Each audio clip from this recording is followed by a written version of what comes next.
जिंदगी में और करना क्या है? कुछ नहीं, यहाँ मिलने वाला कुछ है नहीं, दुनिया में ज़्यादा कुछ नहीं। खुशी से जिंदगी जी लो, यही बहुत बड़ी उपलब्धि है। प्रेम से रह लो, ये बहुत बड़ी उपलब्धि है। सबको प्रेम की दरिया में डुबा दो, ये बहुत बड़ी उपलब्धि है। सबकी गम खा लो, सह लो, अपने संगठन को टूटने मत दो, परिवार की एकता और प्रेम को बना रहने दो।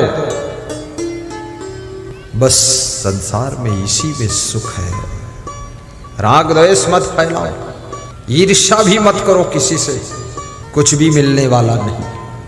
दिल के अंदर यदि ईर्ष्या है, राग द्वेष है, शांति नहीं मिलेगी। ईर्षु घृणी न संतुष्टा, क्रोधनो नित्य संकिता, पर भाग्योप जीवी च खड़ेते नित्य दुखिता। यद्रच्छा लाभ संतुष्टो द्वंद्वातीतो विमत्सरा, समा सिद्धाव सिद्धोपि च कृत्वापि न निबद्धते। ईर्ष्या की आग में रात दिन जलने वाले लोग कभी सुख चैन नहीं पाते।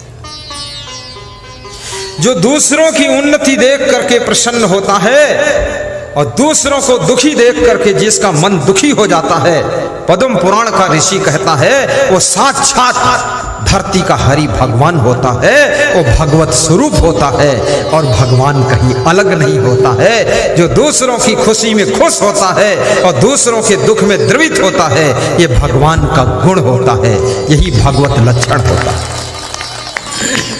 देवदत्त ने एक हंस को बाण मारा, हंस घायल होकर के गिरा। गौतम ने उसको उठाया, गोद में लेकर के पानी पिलाया, सहला रहा। देवदत्त आता है और कहता हंस मेरा है क्योंकि मैंने मारा है। गौतम कहते हंस मेरा है क्योंकि मैंने बचाया है। दोनों में विवाद हुआ। राजा के पास पहुंचे, राजा ने कहानी सुनी। राजा ने जवाब दिया, मारने वाले से बचाने वाले का अधिकार ज्यादा होता है, इसलिए हंस गौतम का है। और वही गौतम जो हंस के दुख को सह नहीं सके, बचाने के लिए द्रवित हो गए, वही एक दिन भगवान बुद्ध के नाम से प्रसिद्ध होते हैं, भगवान बुद्ध कहे जाते हैं। वे भी किसी माता पिता की संतान थे, वे भी मनुष्य के रूप में पैदा हुए थे। राजमहलों में उनका जन्म कहाँ हुआ, कैसे हुआ, ये छोड़ो बकवास, लेकिन मनुष्य का चेहरा है उनका और उनको भगवान बुद्ध माना गया।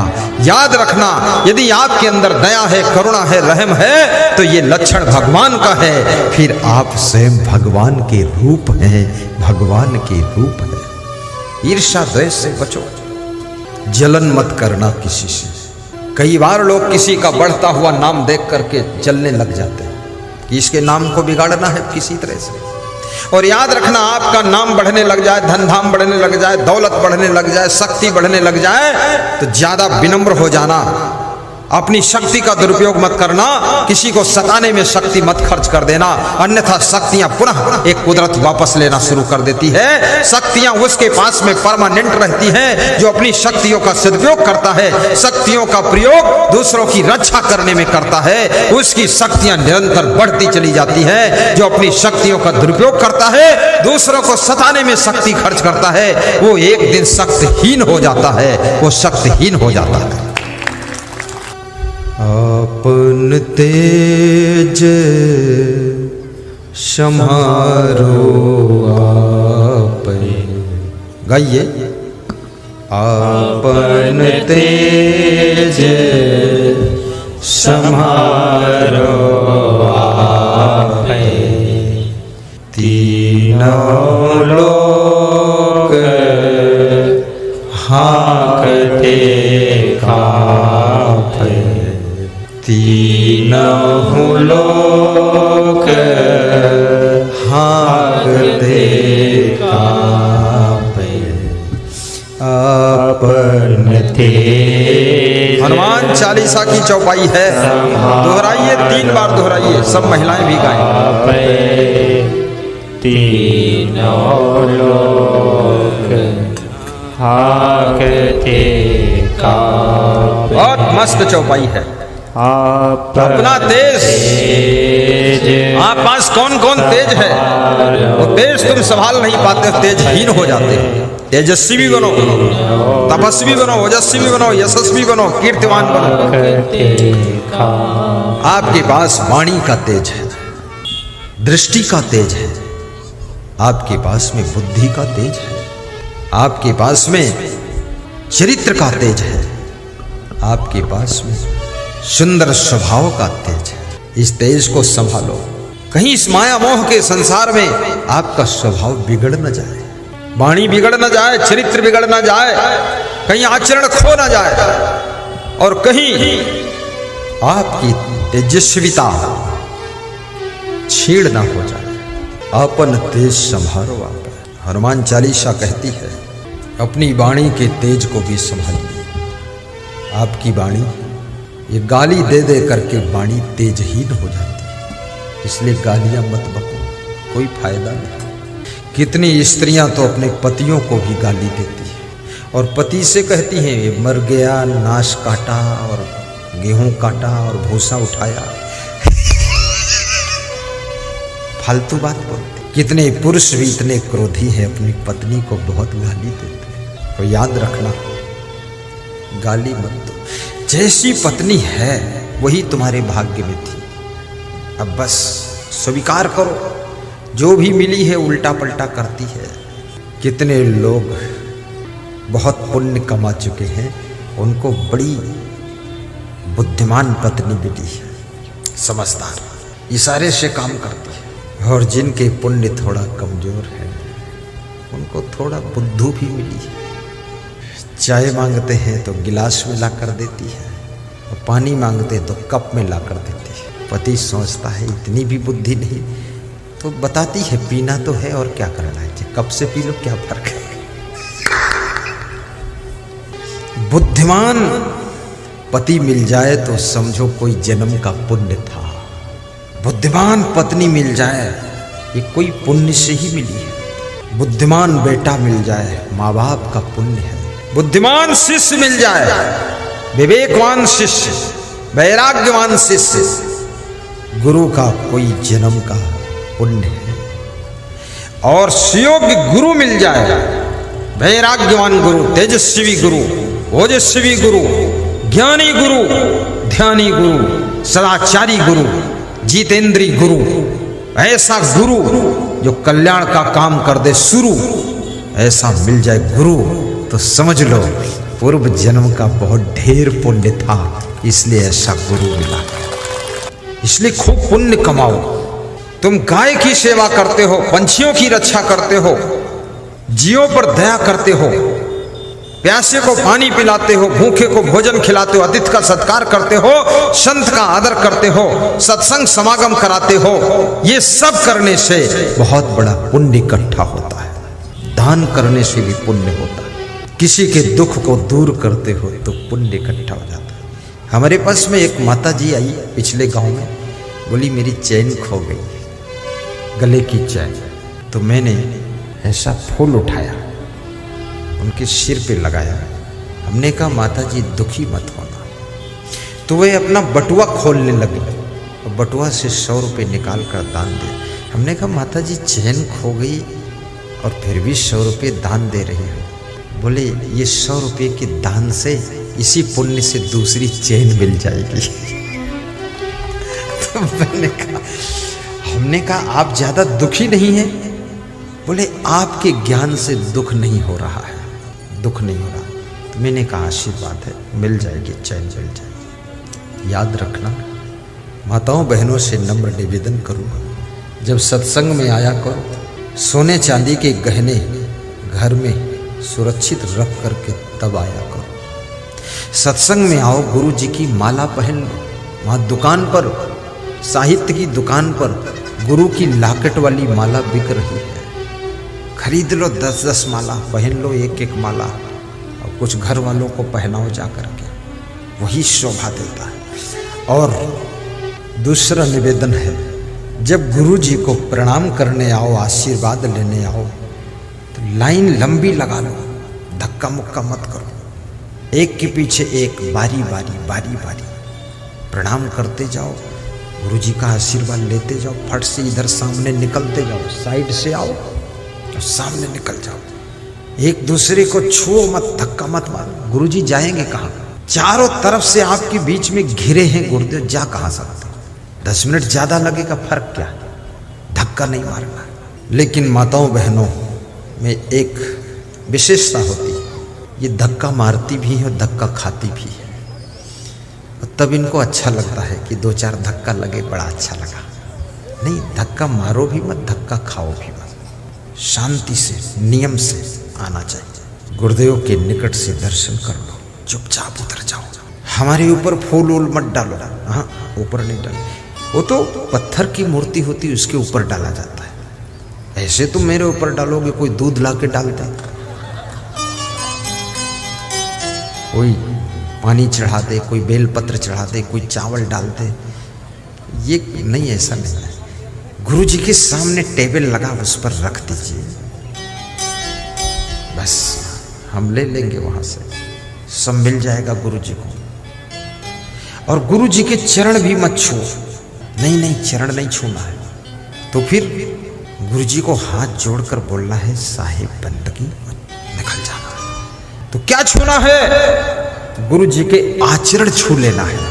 आचरण, सुंदर स्वभाव, सुंदर चरित्र और सुंदर वाणी और सुंदर ज्ञान, ये सब गुरु जी का छू लो। और छू लो नहीं, इसको ले लो, और ले लो नहीं, जीवन में उतार लो, और उतार लो, बिल्कुल गुरु के जैसे तुम भी बन जाओ। जिससे गुरु जी तुम्हारे कभी ना बीड़ी पीते, न दारू पीते, न पान खाते, न पुड़िया खाते, न तमाकू खाते, तुम भी सब छोड़ दिया, बस त्याग। अरे मेरे गुरुदेव नहीं खाते, मैं कैसे खाऊंगा? आचरण ले लो, गुरु जी का आचरण, और गुरु जी का ज्ञान सीख लो, दूसरों को ज्ञान भी सुनाओ, तेजस्वी बनो। आपकी वाणी भी ओजस्वी होनी चाहिए। आप राजनीति करते हो, ओजस्वी वक्ता बनो। ये म्याऊं म्याऊं बोलना जो है कि सुपौल में एक गली बनी थी, ये इससे न वोट मिलेगी न सड़क बनने वाली है। अरे संसद भवन में भी दहाड़ना पड़ता है, वहां भी कंपटीशन है। हर सांसद अपने अपने क्षेत्र में बजट ले जाना चाहता है, हर विधायक अपने अपने क्षेत्र में बजट ले जाना चाहता है। आपका सांसद विधायक अगर दमखम वाला नहीं है तो आपके क्षेत्र में बजट बहुत कम आएगा। वहां भी बोलना पड़ता है, और बोलना पड़ता, समझाना पड़ता है। तो प्रधानमंत्री भी थोड़ा समझता है कि इसको देना चाहिए, नहीं तो ये मचाएगा वो खुरापात, फालतू बजट दे देगा। म्याऊं म्याऊं करने की जरूरत नहीं। जनता के बीच में भी ओजस्वी भाषण करो, 2-4 श्लोक भी बोलो भाषण में, 2-4 दोहे बोलो, और 1-2 गीत भी गा दो। ऐसा लच्छेदार भाषण, ओजस्वी वक्ता बनो। राजनीति भी करो, पूरा मन से करो। राजनीति खराब नहीं, बहुत अच्छी चीज है। राजनीति में बुद्धिमान, महान, गुणवान, वफादार, देशभक्त पहुंचने चाहिए। तब हमारे देश की सड़कें, ये 4 लेन से काम नहीं चलने वाला है, अब तो 16 लेन की रोड बननी चाहिए, क्योंकि जनसंख्या इतनी हो चुकी है। 16 लेन की रोड हो तब स्पीड गाड़ी पकड़े। हर शहर में ओवरब्रिज, उत्तर से दक्षिण की ओर, पश्चिम से पूरब की ओर। जिसको शहर में जरूरत नहीं, ऊपर ऊपर निकल जाओ, वहाँ फालतू लाल बत्ती पीली बत्ती खड़े हो। पुलिस वाले परेशान होते हैं, रुको रुको रुको रुको, ये रोड जाओ, उधर जाओ, इधर रुको, क्या फालतू नाटक। और राजनीति के अंदर भी त्याग रखो। आपका जीवन तेजस्वी तभी होगा जब आपके अंदर त्याग होगा। लोभ लालच नहीं। क्या करोगे इतना पैसा, कोई जरूरत नहीं है। और केवल पैसे से चुनाव जीत भी नहीं सकते आप, ये भी याद रखना। और आदमी ना किसी जाति का है, ना पाति का है, ना मजहब का है। आदमी तो अपने फायदे का है। जहां जिसको फायदा होता है वहां लोग वोट दे देते हैं, उसके साथ जुड़ जाते हैं। फायदा, शक्कर डाल दो, चींटियां इकट्ठी हो जाएंगी, लेकिन नमक की बोरी रख दो, एक चींटी नहीं आएगी। जहां मिठास है वहां चींटियों के झुंड इकट्ठे होते हैं। जहां फायदा है वहां वोट मिलती है। जनता को फायदा होना चाहिए। बोलो ठीक है कि नहीं? बोलते क्यों नहीं हो? नहीं बोलोगे तो राजनीति में चला जाऊंगा। बोलो, यही ठीक है ना? यही ठीक है। राजनीति तुम करो, तुम बनो मंत्री, मुख्यमंत्री, प्रधानमंत्री, तुम्हें ही मेरा आशीर्वाद। जो राजनीति में काम कर रहे हैं उनको ही मेरी व्यास गादी आशीर्वाद दे रही है। उनकी बुराइयां दूर हो, अच्छे इंसान बने, मांस, मछली, अंडा, नशा, शराब, मुर्गा खाना बंद करें, एकदम शुद्ध शाकाहारी रहे और इस भारत देश को भारत माता जैसे कहा जाता है, माता जैसी ही इसकी सेवा करे, ये भारत देश महान बने, ऐसा सब नेता काम करें। ओजस्वी वक्ता बनो, यशस्वी भी बनो। आपके कर्म ऐसे होने चाहिए कि आप यशस्वी भी हों और तपस्वी भी बनो। हर व्यक्ति को तपस्वी, ये महिलाओं को भी तपस्वी बनना चाहिए, यशस्वी महिला बनो। अरे तुम मर जाओ, दुनिया से चला जाए, तुम्हारा शरीर दफन हो जाए, फिर भी घर के लोग 50 साल तक तुम्हारे यश को याद करें कि मेरी माँ, मेरी सासू बहुत अच्छी थी। राजस्थान में मैं एक गांव में गया, 3 बहुएं आई, तीनों व्यास गादी पर रोने लगे। क्या हुआ? बोले मेरी सासू मर गई। ज्यादातर बहुएं सासू के मरने से खुश होती कि अब जंजाल खत्म हुआ, पर वो रो रही थी रो रही थी फूट फूट कर। मैंने कहा सासू मर गई, सासू के प्रति तुम्हारा प्रेम नहीं मरा? बोले प्रेम तो जिंदगी भर नहीं मरेगा। माँ से भी ज्यादा, पिता से भी ज्यादा, भाई से भी ज्यादा और पति से भी ज्यादा ख्याल करने वाली, मुझे निभाने वाली और मुझे सुख देने वाली मेरी सासू थी। ऐसी सासू, यशस्वी सासू बनो, यशस्वी गुरु बनो और तपस्वी भी बनो। परिवार के लिए, शिष्यों के लिए, फैमिली के लिए, देश के लिए, ग्राम के लिए, समाज की सेवा के लिए कुछ कष्ट सहना पड़े, कष्टों को सह लेना। सबके कल्याण के लिए जो कष्ट सह लेता है वही तपस्वी होता है। याद रखना, परिवार बिखरने न पाए इसके लिए दुख भी सह लेना, तो तुम तपस्वी महिला कहलाओगी। तपस्वी महिला। साहिब बंदगी बोलो, साहिब।